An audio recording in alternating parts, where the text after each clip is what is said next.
السلام علیکم پیارے بچوں، امید ہے آپ سب خیریت سے ہوں گے۔ آج کی کہانی کا عنوان ہے ہمت نہ ہاریں۔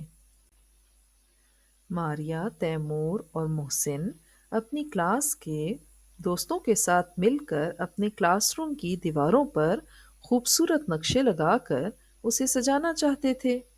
ان کی ٹیچر نے انہیں ہدایت کی تھی کہ نقشے اور چارٹ بڑے اور رنگدار ہونے چاہیے۔ ماریا پوچھنے لگی کہ پہلے کون سا رنگ استعمال کریں۔ ان کی ٹیچر بولیں، ہر ایک کو رنگ منتخب کرنے کا باقاعدہ موقع ملے گا۔ تیمور نے سب سے پہلے نیلا رنگ منتخب کیا۔ اب سارے بچے نیلا ہی رنگ بھرنے لگے۔ نیلا رنگ مکمل ہونے پر ٹیچر ان سے کہنے لگیں، اب دوسرا بچہ آگے آئے اور کوئی اور رنگ منتخب کرے۔ اس بار کچھ بچوں نے بھورے رنگ کو منتخب کیا اور پھر اس رنگ کو نقشے میں بھرنے لگے۔ اسی طرح ہر گروپ نے ایک ایک رنگ منتخب کر کے اسے باری باری نقشے میں بھر دیا۔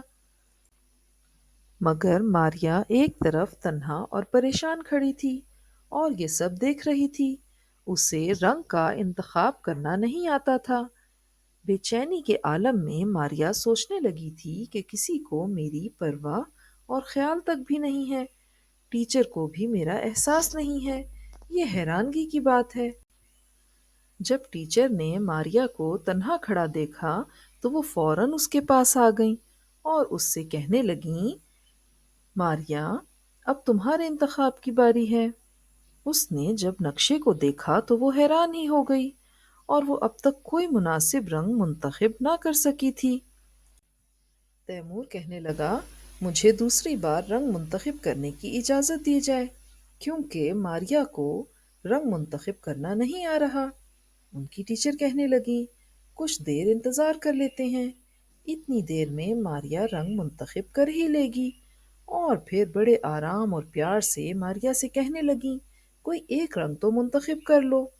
ماریا نے ٹیچر کی طرف دیکھا اور وہ سب کچھ بھول چکی تھی، اور پھر اس نے رنگوں کے ڈبوں کی طرف دیکھا اور کہنے لگی کہ میں پیلا رنگ منتخب کرتی ہوں۔ ٹیچر بولیں، بہت اچھا، اب پیلا رنگ ہی چارٹ میں بھرا جائے گا۔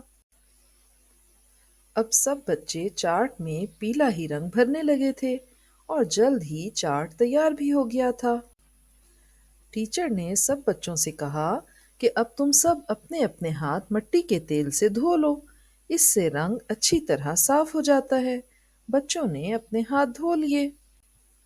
ہاتھ دھونے کے بعد جب چارٹ دیوار پر لگایا گیا تو ٹیچر اسے دیکھ کر سب کو مخاطب کر کے کہنے لگیں، اس چارٹ میں سب سے اچھا اور خوبصورت رنگ پیلا ہی نظر آ رہا ہے۔ اس پر سب بچوں نے ماریا کے لیے تالیاں بجائیں اور ماریا بہت خوش ہو رہی تھی۔ پیارے بچوں، اس کہانی سے ہمیں یہ سبق حاصل ہوتا ہے کہ ہمیں اپنی بات دوسروں تک پہنچانے کے لیے کبھی بھی شرمانا نہیں چاہیے اور ہمت سے کام لینا چاہیے۔